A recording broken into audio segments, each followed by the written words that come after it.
Chapter 20. The Most High manifests himself to his beloved Mary, our princess, by conferring on her an extraordinary favor.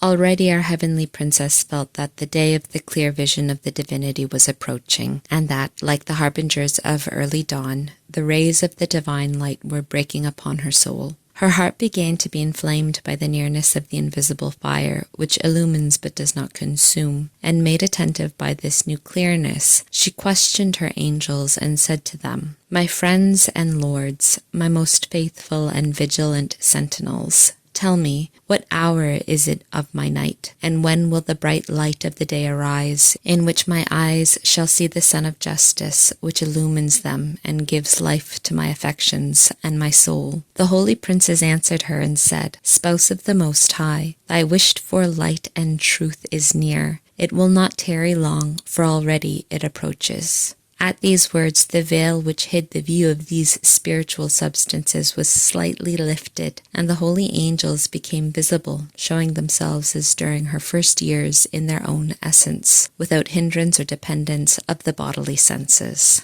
With these hopes and with the vision of the heavenly spirits, the anxieties of Most Holy Mary concerning the sight of her beloved were somewhat allayed. But this kind of love seeks after the most noble object, and without it, although enjoying the presence of the angels and saints, the heart, wounded by the arrows of the Omnipotent, will not come to rest. Nevertheless, our heavenly princess, rejoiced by this elevation, spoke to her angels and said to them, "Sovereign princes and flames of that inaccessible light in which my beloved dwells, why have I for so long a time been unworthy of your sight? Wherein have I been displeasing to you and failed to satisfy you? Tell me, my lords and teachers, wherein I have been negligent, in order that I may not again be forsaken by you through my own fault." "O Lady and Spouse of the Almighty," they answered, "we obey the voice of our Creator and are governed by his holy will, and as his spirits he commissions us and sends us out in his service. He commanded us to conceal ourselves during the time in which he himself withdrew from sight, but though hidden, we remained present, solicitous for thy protection and defense, fulfilling his command by remaining in thy company without being visible. Tell me then, where is my Lord at the present time, my highest God, my Maker? Tell me whether my eyes shall see him soon, or whether perhaps I have displeased him, in order that I may, as a most insignificant creature, bitterly bewail the cause of this punishment. Ministers and ambassadors of the highest King,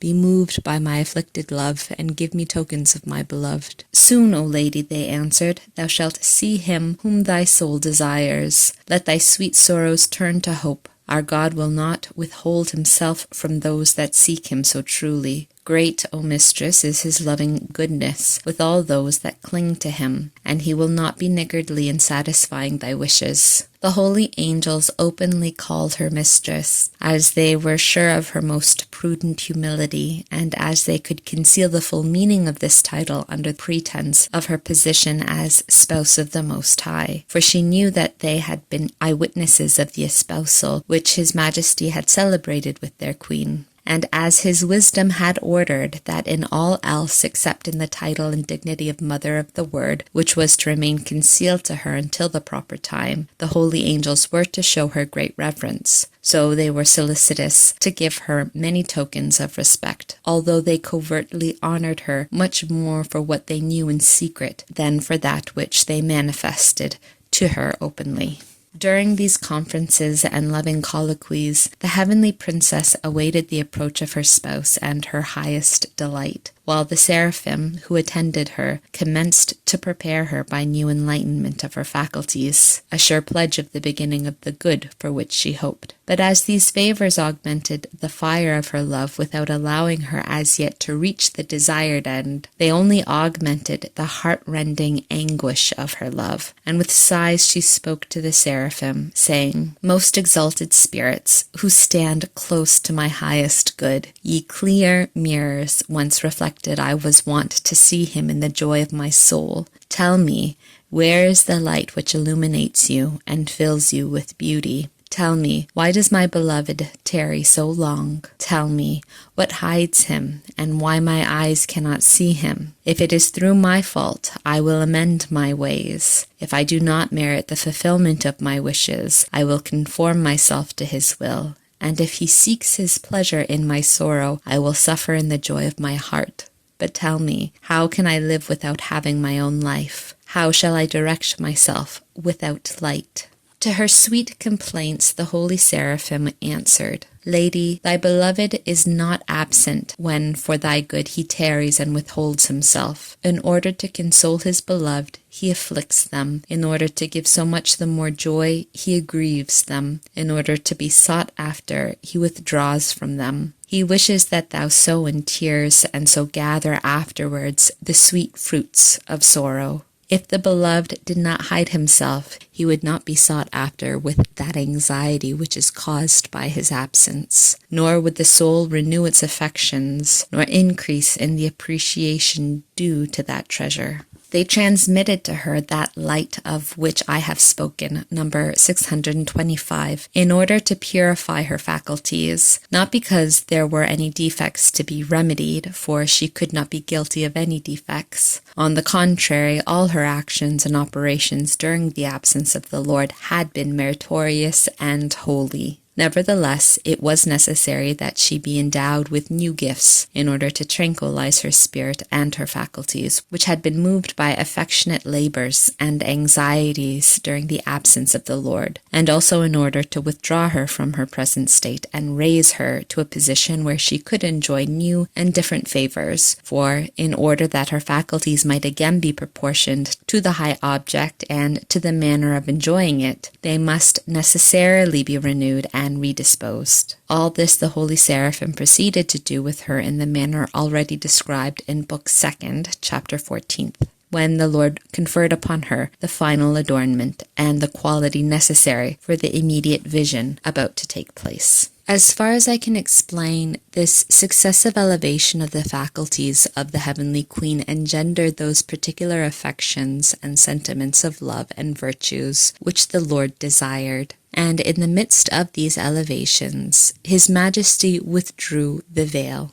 Then, after his long concealment, he manifested himself to his only spouse, his beloved and most holy Mary, by an abstractive vision of the divinity. Although this vision was given through abstractive images and not intuitive, yet it was most clear and exalted in its kind. By it, the Lord dried the continual tears of our Queen, rewarded her affection and her loving anxiety, satisfied all her desires, and overwhelmed her with delight as she reclined in the arms of her beloved. Then was renewed the youth of that aspiring eagle, winging its flight into the impenetrable regions of the divinity, and by the after effects of this vision she ascended whither no other creature can ascend, or no other intellect can reach outside of God's. The joy which filled the most pure mistress on the occasion of this vision must be measured as well by the extreme sorrow through which she had passed as by the accumulation of merits which she had gained. I can only say that in so far and by how much sorrow had abounded, so also now overflowed her joy, and that her patience, her humility, her fortitude, her constancy, her loving anxieties were the most remarkable and the most exquisite that ever until that time or ever after could have existed or can exist in any creature. This most unparalleled lady alone could understand the excellence of that wisdom and could appreciate the greatness of the loss sustained in being deprived of the vision of God and in being far from His presence. She alone, having suffered and measured this great loss in humility and with fortitude, to make it conducive to her sanctification by ineffable love, and afterwards to appreciate the blessings and the joy of its recovery. Being then elevated to this vision, and having prostrated herself in the divine presence, the most holy Mary said to His Majesty,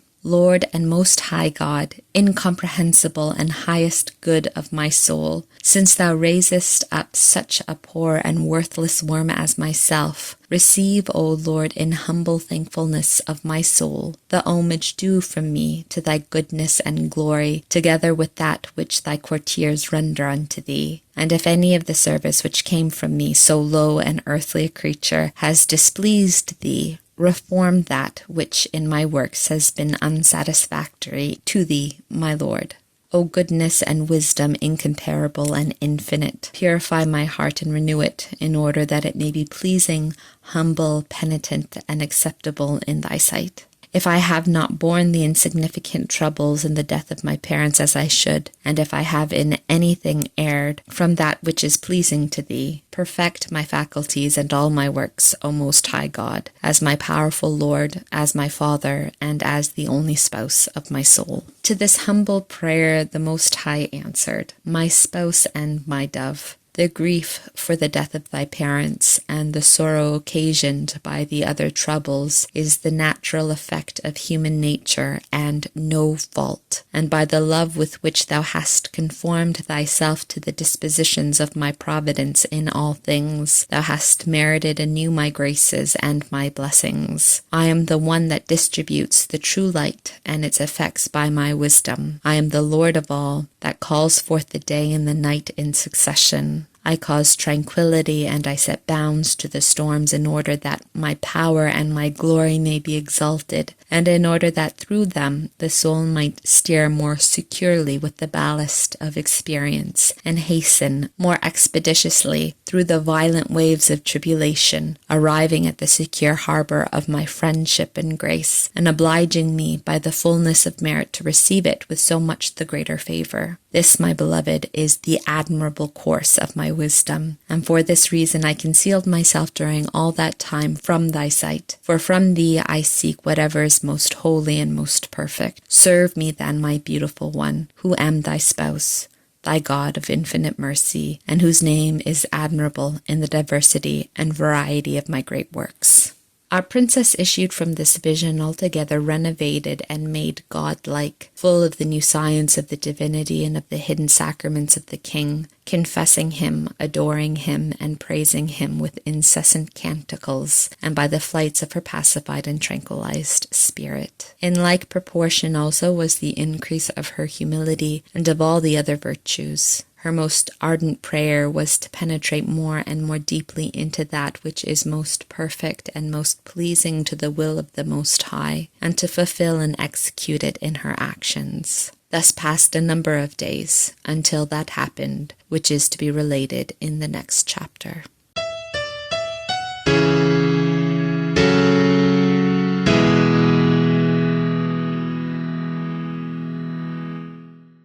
Instruction given me by the Queen of Heaven, our mistress. My daughter, many times I shall repeat to thee the lesson containing the greatest wisdom for souls, which consists in the knowledge of the cross, in the love of sufferings, and in putting this knowledge into practice by bearing afflictions with patience. If the condition of mortals were not so low, they would covet sufferings merely for the sake of their God and Lord, who has proclaimed them to be according to his will and pleasure. For the faithful and loving servants should always prefer the likings of his Lord to his own convenience. But the worldlings in their torpidity are moved neither by the duty of conforming to their Father and Lord, nor by his declaration that all their salvation consists in following Christ in his sufferings, and that his sinful children must reap the fruit of the redemption in imitation of their sinless chief. Accept then, my dearest, this doctrine, and engrave it deeply into thy heart. Understand that as a daughter of the Most High, as a spouse of my Son, and as my disciple, even if from no other motive,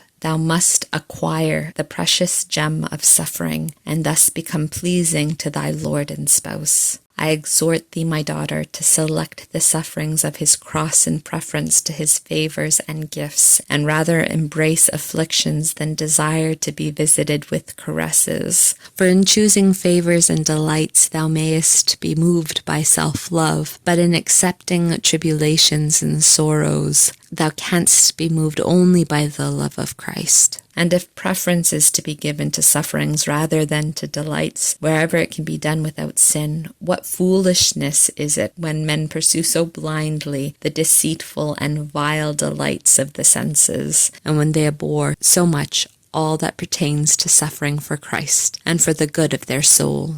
Thy incessant prayer, my daughter, should be always to repeat, Here I am, Lord. What wilt thou do with me? Prepared is my heart, I am ready and not disturbed. What dost thou wish me to do for thee? These sentiments should fill thy heart in their full and true import, repeating them more by sincere and ardent affection than by word of mouth. Let thy thoughts be exalted, thy intentions most upright, pure, and noble, desiring to fulfill in all things the greater pleasure of the Lord, who, with measure and weight, dispenses both sufferings and the favors of his graces. Examine and search within thyself without ceasing, by what sentiments, by what actions, and in what occasion thou mayest guard against offense, and in what thou canst please thy beloved most perfectly, and thus learn what thou must strive to correct, or what thou must aspire to within thyself. Every disorder, be it yet so small, and all that may be less pure and perfect, see thou curtail and expunge immediately, even though it seem allowable or even of some profit. All that is not most pleasing to the Lord thou must consider as evil or as useless for thyself, and no imperfection must appear small to thee if it is displeasing to God. With this anxious fear and holy solicitude thou shalt walk securely, and be certain, my dearest daughter, that it cannot enter into the mind of man what copious reward the Most High Lord reserves for those souls that live in this kind of attention and solicitude.